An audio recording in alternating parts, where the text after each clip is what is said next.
Governador de São Paulo, Tarcísio Freitas, troca nome da estação de metrô Paulo Freire para Fernão Dias. Trata-se da futura estação da linha 2 Verde, na zona norte da capital paulista. Atualmente, a linha liga a estação Vila Madalena, na zona oeste, até a estação Vila Prudente, na zona leste de São Paulo. E o projeto de extensão prevê a ligação da Vila Prudente até Guarulhos, na região metropolitana. E a obra dessa estação ainda não começou, né? Está dependendo ainda de desapropriações, e a troca de nome do patrono da educação brasileira, considerado um dos principais educadores do mundo, para o Bandeirante, conhecido por suas missões através de riquezas no interior do país, apelidado de caçador de esmeraldas, que submeteu milhares de indígenas à escravidão. E agora a gente vai chamar os nossos convidados neste momento, que são a Sônia Krupa, professora da Faculdade de Educação da USP, autora do livro Sociologia da Educação, e o Verá Popiguaju, que é professor guarani. Olá, Sônia. Olá, Verá. Bom dia. Sejam muito bem-vindos. Olá, Verá. Olá, Marilu. Bom dia para os ouvintes, para os telespectadores, para os parceiros da TVT. Olá, Marilu. Olá, Sônia. Bom dia a todos. Eu ia te perguntar até, Davi, Baixapá. Tia Icoporã, Andé, eu tô bem, como é que você tá? Iporã, Xaveí. Então, Sônia, a gente já começa aqui a trocar algumas palavrinhas. A gente está aqui com dois educadores, né? Aproveitando para aprender um pouquinho aqui o Guarani. E eu lembro sempre que eu já aprendi algumas palavras aqui com o Verá há muitos anos. Tenho ascendência, né, um pouco guarani também no meu sangue, junto com o espanhol, quer dizer, fruto da colonização, né? Mas a gente tenta, quanto mais a gente fortalecer as raízes, melhor, né? E justamente eu começo já perguntando, Verá Popiguaju, o que significa? Antes da gente começar mesmo aqui a nossa conversa, Verá. Verá Popiguaju é o meu nome, né? O nome do meu espírito, da minha essência guarani, né? Como a gente tem a nossa essência através do nosso nome. Então, Verá Popiguaju, Verá é o raio, né? Popiguá é um instrumento muito sagrado, né? Que a gente usa nas nossas rezas, né? Então, o meu nome tem essa força espiritual, né? De pertencer a a esse universo da música, da palavra, esse universo espiritual. Então, eu tinha um outro nome, né, que era Caraípopiguá, né, mas devido a um processo de mudança, né, depois de uma doença espiritual, aí o pajé trocou o meu nome. Então, a gente recebe o nome do Tiramõe, né, que é o pajé. É sempre o pajé, né, que dá o nome para todas as crianças, meninos e meninas na aldeia Guarani, né? Então, todos os Guarani recebem esse nome, né, que é essa inspiração divina, né, espiritual que o pajé tem e traz então o nosso espírito, né, para a gente ser reconhecido na comunidade com o nosso nome, né? Que bacana. E lembrando, né, que o raio aprendi até num curso, né, sobre agroecologia, que o raio, quando chega no chão, ele traz, assim, digamos, de uma forma bem popular, muita vitamina para a terra, né, muitos nutrientes para a terra. Então, é um prazer, viu? E agora a gente vai começar a te perguntar, né, Vera, a mudança de nome dessa estação para você e para a Sônia, né, a mudança de nome dessa estação, segundo o metrô, é resultado de uma pesquisa de opinião feita com os moradores aí da região da Zona Norte, que preferiram Fernão Dias, com 57%, Paulo Freire, 29%, e Parque Novo Mundo, 14%. Então, é assim, fica perto, né? A entrada da estação vai ficar perto da Avenida Educador Paulo Freire, perto também da rodovia Fernão Dias, ali no Parque Novo Mundo. Davi, você acredita que as pessoas que votaram realmente conhecem esses personagens da história? E como indígena também, como é que você qualifica essa mudança de nome dessa futura estação do metrô de Paulo Freire para Fernão Dias? Olha, Marilu, no meu ponto de vista, a história que nós ouvimos dos mais velhos, dos mais antigos, que é uma história viva, que é transmitida através da oralidade, é algo muito chocante, né? Ver que ainda hoje, mesmo com a nossa presença viva aqui, né, lutando pelos nossos direitos, né, sobreviventes dessa história tão cruel do Brasil, né, com relação aos povos indígenas, a gente veja uma aprovação como essa, de homenagear uma pessoa, né, que todo mundo sabe qual foram as suas práticas, né, e no caso como bandeirantes agiam, né. Tá picotando um pouquinho, Verá, acho que está picotando. Infelizmente está picotando um pouquinho. Vamos ver se a gente consegue fazer uma reconexão. Agora sim, vamos ver. Sim. Oi, Verá. Agora acho que deu Oi. certo. Pode falar. Diga lá. Diga lá. Infelizmente a gente vê, infelizmente, né, a gente vê essa questão, né, da população que apoia uma história dessa, né, sendo homenageado um grande assassino, né, um grande bandido, né, se a gente pode dizer assim, porque a forma que os bandeirantes chegavam nos territórios indígenas. De novo, deu uma travadinha. A forma como ele chegava nas terras indígenas, pode ser, com certeza, a internet. Não, pode continuar, a forma como ele chegava. A forma como ele chegava, né? Eles chegavam nos territórios indígenas e principalmente Guarani, né, na região sul, era, nossa, assustadora, né, pelos contos que a gente ouve, tanto dos mais velhos, mas também dos próprios documentos, né, que eram escritos pelos jesuítas, né? Isso é uma coisa assustadora, imaginar que eles chegavam matando homens, mulheres, crianças, velhos, né, para sequestrar e forçar essa ida dos Guarani ao sudeste do Brasil, nessa região de São Paulo, para trabalharem de escravo, né, dessa forma. Então, isso é considerado hoje uma coisa que é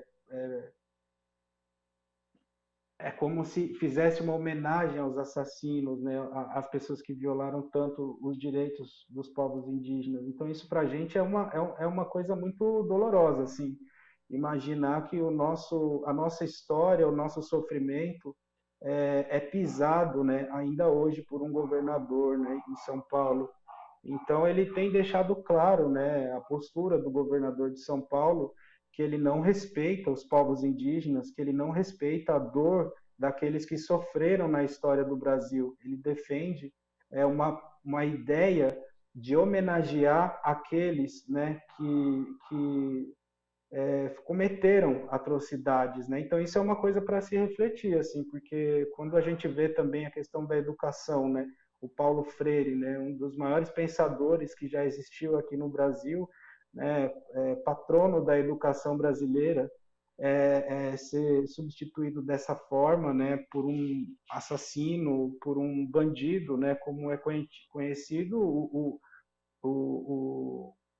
os bandeirantes, eles cometiam, né, essa forma de crime de banditismo, né, de chegarem armados, de matarem, de sequestrarem as pessoas, né, e tantas outras atrocidades como estupro, violência, e isso é assustador ver que, por mais que os documentos mostrem isso, comprovem, né, porque tem uma longa documentação feita, né, até pelos jesuítas nessa região sul, né, que escreveram ali os relatos de como eles entravam nessas aldeias. Tem relatos que eles matavam as crianças assim, sem dó nenhuma, né, com uma crueldade terrível.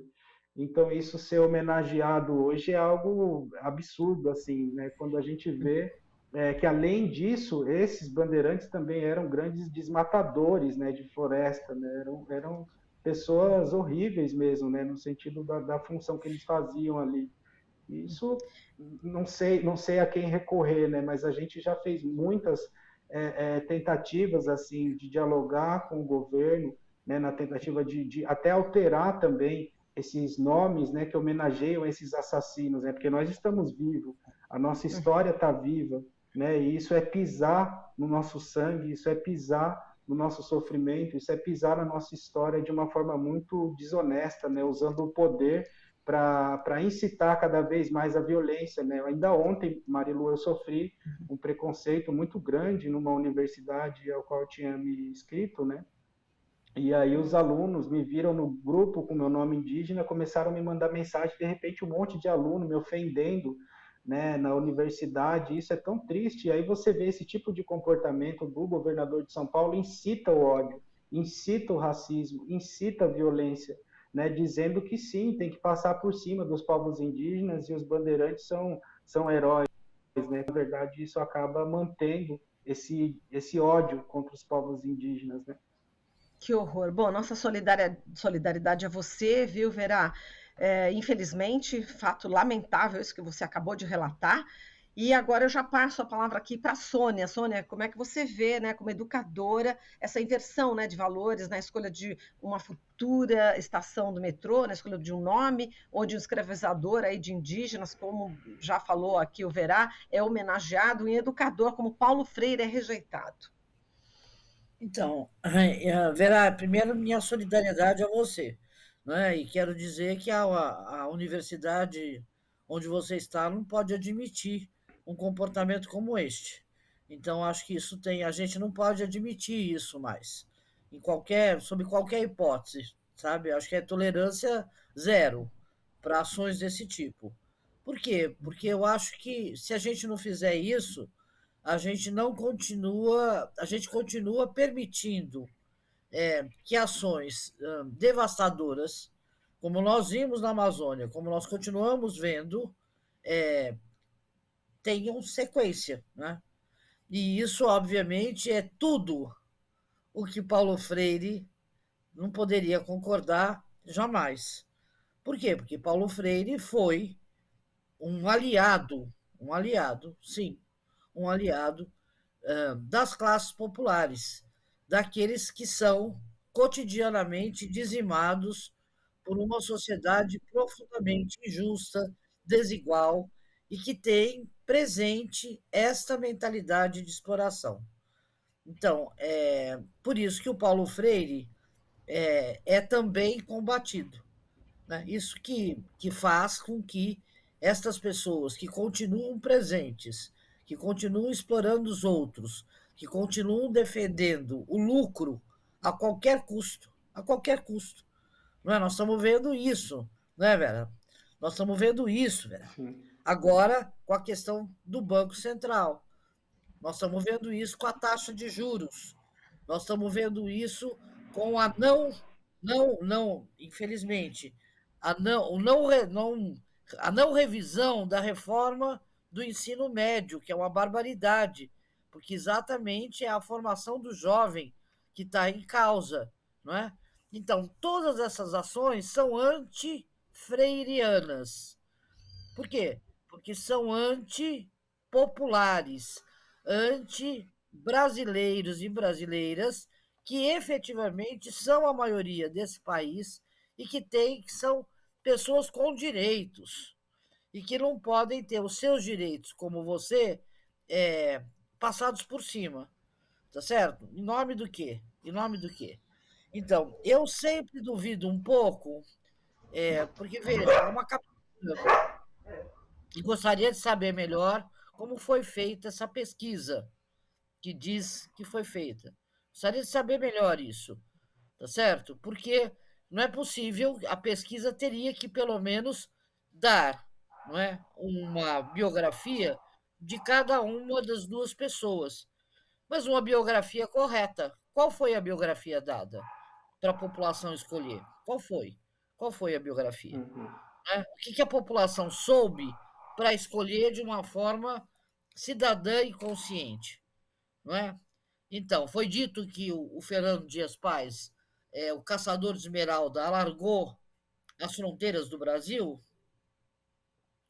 Uai, é uma meia-verdade. Por quê? Se ele fez isso, se os bandeirantes fizeram isso, numa fronteira colocada de uma maneira colonial, não é, e autoritária pelos países que ocuparam o Brasil e queriam ocupar mais, numa disputa sobre as terras do terceiro mundo, não é? se essa disputa destes países levou a que o Brasil tivesse a configuração que ele tem hoje, e mais do que isso, né, essa disputa que tem impedido até hoje de a gente ser América Latina, né, ser América Latina. E a gente continua, como o Galeano diz, com as nossas veias abertas da América Latina, jorrando sangue, jorrando riqueza, não para o povo, não para o povo, não para o povo, não é? Então, se esta invasão destes povos levaram a dizimar os índios, levaram ao sofrimento e à nossa separação entre povos da América Latina, eu acho que a gente tem que contestar, não é? E aí, assim, o Paulo Freire fez um livro muito bonitinho, entre outros, chamado A Educação na Cidade, que eu tomo aqui. Né? Eu trabalhei com o Paulo Freire na Secretaria Municipal de Educação e foi um dos momentos áureos da educação brasileira, da qualidade da educação, do vigor, da vontade dos professores e da população de juntos construírem uma escola pública de qualidade. Foi esse momento também, eu não sei se o Vera sabe, que a gente, Cecília Guaraná, a grande Cecília Guaraná, que foi trabalhar, que foi ter um contato com as aldeias indígenas da cidade de São Paulo, de fazer um trabalho de aproximação e de apoio. Não sei se vocês sabem disso. Cecília Guaraná é uma grande educadora, grande, maravilhosa educadora, que agora tem 90 anos e que foi uma das diretoras dos ginásios vocacionais e que era uma pessoa muito atuante na Secretaria Municipal de São Paulo. E ela era esta pessoa que estava à frente de 2 projetos, pelo menos, 3. Um deles essa era a questão das aldeias. Não é? Um outro muito importante da Cecília era Pela Vida, um projeto chamado Pela Vida Não à Violência. Não é? E um terceiro projeto que ela tocava com muita força era a questão da inclusão dos deficientes, né? Das pessoas com deficiência. Inclusive, Cecília, quando saiu de São Paulo e foi para Diadema com Lisete, fez o censo da pessoa deficiente com as pessoas deficientes. Uma pessoa encantadora, maravilhosa. Então, eu só estou dizendo isso por quê? Porque Paulo Freire era isso. Paulo Freire era equipe. Paulo Freire era compromisso. Paulo Freire era diálogo. Paulo Freire é um cidadão do mundo reconhecido por inúmeras universidades, inúmeras universidades. Paulo Freire é um filósofo e que diz o seguinte, olha, posso ler ou não? Leio? Claro! Ó, ele diz, terminando o livrinho, quando ele sai da secretaria, que ele diz, é um manifesto à maneira de quem saindo fica. Então, ele estava dizendo, eu estou saindo do posto de secretário, mas eu estou ficando com vocês. Ficando como? Então, ele diz, meu gosto de ler e de escrever se dirige a uma certa utopia que envolve uma certa causa, um certo tipo de gente nossa. É um gosto que tem que ver com a criação de uma sociedade menos perversa, menos discriminatória, menos racista, menos machista que esta. Uma sociedade mais aberta, que sirva aos interesses das sempre desprotegidas e minimizadas classes populares, e não apenas aos interesses dos ricos, dos afortunados, dos chamados bem-nascidos. Então, por tudo isso, escrever a crítica não malvada, ele nunca foi um malvado, mesmo criticando os dominantes. Então, escrever a crítica não malvada, mas lúcida e corajosa das classes dominantes continuará a ser uma de minhas frentes de briga, tanto quando vem sendo a de muitos de vocês. Então, sou leal ao sonho. Sou leal ao sonho. Minha ação tem sido coerente com ele. Qual era o sonho do Paulo Freire? Qual era o grande sonho do Paulo Freire? Uma sociedade brasileira mais justa. Ele lutou a vida inteira por isso, dentro do país e fora do país. Então, eu quero crer que o governador se equivocou, não é? E que ele possa voltar atrás. Quero fazer uma crítica a ele lúcida, mas não malvada. Não malvada. A lá Paulo Freire. E faço, portanto, este apelo, que ele reveja esta posição equivocada, não é? E, em especial, não está na hora de a gente homenagear ninguém que faça do garimpo um ganho a qualquer custo. Nós estamos vendo o que está acontecendo na Amazônia, que é um absurdo. Nós estamos vendo o que foi feito com os Yanomami. Nós estamos vendo o que está acontecendo com o sofrimento brutal. Não é? Então, não é possível que ele seja cego a estas questões e, nesse momento, ele faça isto. Não é? Então, pelo menos, se não é em respeito, digamos, aos índios do passado, que seja, no mínimo, em respeito aos povos indígenas, às nações indígenas do presente, que continuam como nações indígenas, como povos indígenas. Não é como os índios, os povos indígenas. Não é isso, Vera? Os povos indígenas. Não é? Infelizmente, a gente está no final aqui, nos últimos segundos do jornal. Uma pena ter que me despedir de vocês, é com muita tristeza que eu faço isso, mas acho que a gente pode voltar com essa dobradinha, Sônia e Verá, que foi ótima, mas eu vou ter que encerrar agradecendo aqui a Sônia Krupa, querida, professora da Faculdade de Educação da USP, e também o Verá Popugaju, que é professor Guarani, da aldeia Guarani, aqui do território indígena Guarani, no Jaraguá. Muito obrigada, AguiGV, Verá, obrigada, Sônia, e até uma próxima. Verá. Aqui você ouve as notícias que os outros não dão. Jornal Brasil Atual.